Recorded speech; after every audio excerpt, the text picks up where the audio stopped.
Wicked Problems just talks about the idea that some of the social and cultural challenges that we face are so interconnected and are so fluid, changing over time, and open to so many influences and impacts,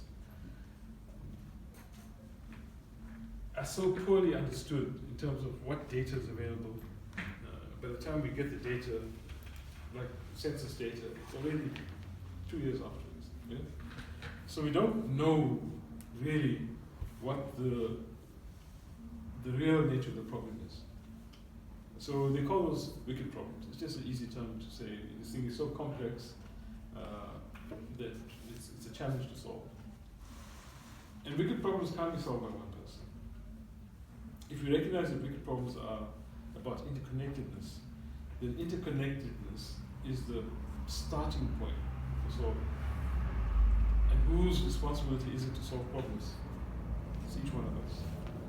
Right. So there's no one institution in society that's going to solve a wicked problem. In a sense, in a very real sense, wicked problems are all of the problems we face in life, every one of us put together. Now can you imagine, we talk about, 8 billion people now on the planet, they say. And it's commonly believed that we are unique people, every one of us. So what are the characteristics of uniqueness if there are 8 billion of us? Can we really be that unique? I mean, can you imagine if 8 billion people had a unique purpose? Can you imagine 8 billion different purposes? I can't. So there's a level of commonality that's at the heart of everything we do, and that's our starting point. So that commonality ties us all together. That commonality is the basis from which we start to attack wicked problems. Now, I like to talk about something called the butterfly effect. The butterfly effect is a nice little idea about, a butterfly flaps its wings in Tokyo, and then there's a hailstorm in Seattle on the other side of the world. Right? It's just trying to show the idea that everything is interconnected. So the flapping of the wings of the butterfly changes airflow there, which affects air patterns and causes the storm on the other side of the world. That idea is the underpinning of something called complexity theory. Complexity theory, sorry for getting into science, but it's important because science really is about the understanding of life. It's not something that's separate. Science is uncovering the truths of life. So complexity theory is about the idea that a closed system, which is really what the planet, our planet is. It's a closed system. There are no additional inputs into our globe that exists. Right? But not significant. So that any change in one element in the closed system results in changes to all of the elements in that system. So that's a very simple idea. Right? It's about, again, interconnectedness. Right? So if you understand that, then you start to think about, well, what is it that we can do if this thing is so unpredictable? How do we approach problem solving? Now the interesting thing about complexity theory is that the guy who studied it was a climatologist. That was his field. So he was trying to predict weather. Right? So he came up with this approach using this idea that, well, if the temperature and other conditions are like this, then the weather should be like that. And then he started computer modeling, very basic computer modeling back in the 70s. And if I change the temperature and the air pressure over the ocean, oh, hey, look, something else happens. Right, interconnectedness. So that started a lot of scientific thinking about how we deal with problems.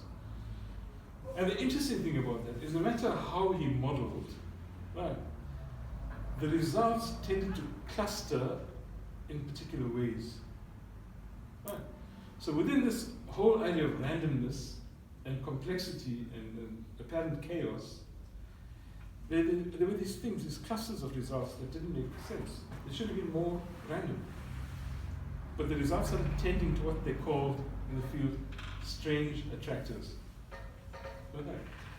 So the strange attractors were a node around which certain data coalesced, different nodes and different things. And he found this very interesting. So as I said, science is the unveiling, uncovering the revelations of what life is about. So if we're going to get a handle on wicked problems, if you think of a wicked problem as a ball of wool or thread, but not neatly wrapped together, just come together, and not just one string, many strings. You must now guess which string do you pull to unravel that ball. It's a chance, isn't it? You don't know for sure. So the thing about complexity is that it feeds off change.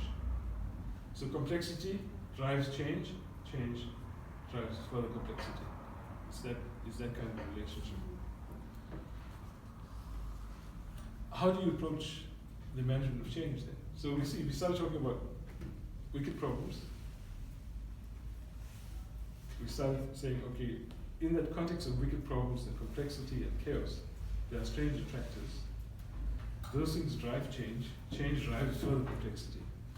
So if we apply the understanding that there are strange attractors that tend towards some form of organization in chaos, then surely within our human society, we can learn from that and apply it. Right. So in this domain of wicked problems in society and culture, we need to start learning about what's the equivalent of strange attractors. What are the coalescence points around which we can start to act? So those are the indicators of where we start to build change, where we start to introduce change. If we want to influence the system, introduce change around those points. Right. The next step is, well, how do you identify those points? They're not readily apparent in our social and cultural systems. This is where vision comes in. And this is where people like Mr. Mbonambi, a true visionary, one of the greatest visionaries you'll ever meet in your lifetimes. This is where vision comes in. Vision is different. Yesterday we had the privilege of being with the youngsters who are on that energy learnership. And they were tasked with doing a vision board for their own lives for 2024, the year ahead. And it was interesting. And they made their brief. The brief was about themselves. But in a life of service, where we are trying to lift up the life of every person in society, vision is not just about yourself. Vision is also about life greater than yourself, beyond yourself. What's the balance? This is the difficult thing. This is one of those, for me, is one of those strange attractive points. Finding that balance between how far do I grow my vision before I start to raise my own vision to the vision of people around me and society in general. And so it becomes an iterative process. I develop my vision, I help build vision in others. And I feed off that vision that I help to build, and I build my own vision. So I'm not sure whether the starting point is in my own life or in your life, or your life or your life. And I think that's a question that each of us must answer for ourselves. Because you must be able to find your vision nesting in the vision of other people, and other people's vision nesting in your own vision. Because without vision, we're not going to find those strange attractive equivalents in our society, in our culture, around which we start to build change. If you don't actively, consciously think about change and determine that you're going to understand the nature of change and to manage the change that is happening, you're going to be a victim on a flood. It's just going to carry you. Whereas change is your canoe and your paddles, and you can start to have some impact. So,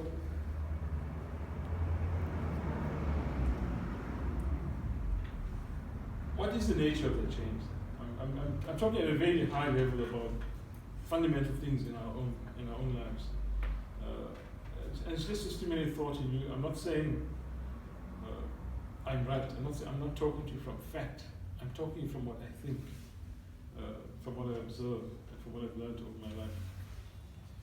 Now, the way in which, okay, let me put it this way. Can you unbake a cake? Unbake. Once you bake that cake, it's baked. Am I right? Yes. No matter what you do, it will always be a cake. You can change the ingredients, right? You can change your method as to how you put those ingredients together, but you end up with a cake. Okay? And you can never say, okay, from this cake I'm going to extract the flour. You can't. That flour is mixed with the eggs, it's mixed with the sugar, it's mixed with the baking powder, it's mixed with the milk. It's impossible. In fact, I can give you a billion years and say, get the milk out of the cake. You can't do it. It's impossible. That's what we're doing. This is how life is today. We are in the process of making a cake. You can think of the cake as a structure. That structure cannot be unmade. Right. If we want a new structure, you can't say, okay, I'm going to put strawberries in the recipe now, and I'm going to have a new structure. No, you're going to have a cake. Right. You're going to take that cake and throw it away. And then before you have a choice. I've got all my ingredients. I've got flour, sugar, oil, water, milk, butter, eggs. What am I going to do? If I stick with those ingredients, my experience in my life will tell me make a cake. Because I've been told, I've been taught, and I've been trained that when you put those things together, you get cake. So what are the choices? I can try and make something else, right? Or I can, again, try what we know, maybe put a new ingredient, I'll put apricots. Still gotta get cake. Right. What I'm trying to say is that over time, we've arrived at a point in our society, nationally, globally, that is cake. Right. We didn't make it. We're just one of those unwilling ingredients in a cake. Right? It took 100 billion people. Scientists estimate that from the beginning of humanity's existence on Earth, there have been 100 billion of us who have ever lived. Right. So the cost of that cake so far has been 100 billion lives. Right. But who's eating that cake? Right. Who's getting the slices? Who's getting the crumbs? And who's just getting, I think there was cake here. So, there's a historian who calls these ideas about what should be. This is how it's done. He refers to them as the myths that society has created to perpetuate itself. Right. So if we want to create a new society, we have to create new myths. So we have to say, keep your cake. I'm going to eat meat. And then if you want to eat meat, you've got to hunt. You've got to have certain knowledge. All I'm saying is that if we want significant change in our lives, we have to start changing the stories that we tell ourselves. What is our common story that we're going to create that's going to be different from the cake? We can't keep telling ourselves these stories that end up in cake. We have to start coming up with new stories that are going to fundamentally change how we see ourselves, our role in the world, how we impact people, and how we help bring about change in the world. Let's talk about change just a little bit more. Change is not something, we talk about changing each other. Yes, it's an idea, but the fact is that I can tell you from now to the end of time to change. Right? I can tell you how you must change, what you must change, why you must change, even what you must change to. But until you do it, it's just noise. Right. So the idea of change is got to find a place that enters you and it does something to you and then it produces something that is the change. So before change, there's a choice. You've got to make the choice to change. So as much as, yes, somebody might influence you, somebody might impact on your life, and you say, okay, I want to change. It's still your own personal decision that must be made before you can achieve that change. Otherwise, it's theoretical. Yeah, so those are the ideas I wanted to leave with you guys today, that there are ways of thinking about how we live and what we do that go beyond individuality, that go to the common good and the common interest, that go to what ties us all together as human beings. We're all connected. You may not see it, but it is the truth. What happens in America and Croatia and Australia impacts us. We feel it in economic terms when the rand takes a dive, the oil price goes up. Those are direct, but they're also indirect things. You know the butterfly effect? The butterfly flaps its wings in Tokyo and there's a storm in Seattle. Same thing. The Houthis are upset about their conditions in Yemen, and they're firing on ships in the Suez Canal, and that's affecting everybody's life. I don't know a single Houthi rebel. Do you? Does anyone know? Never met one in my life. But they're impacting on my life. We're connected.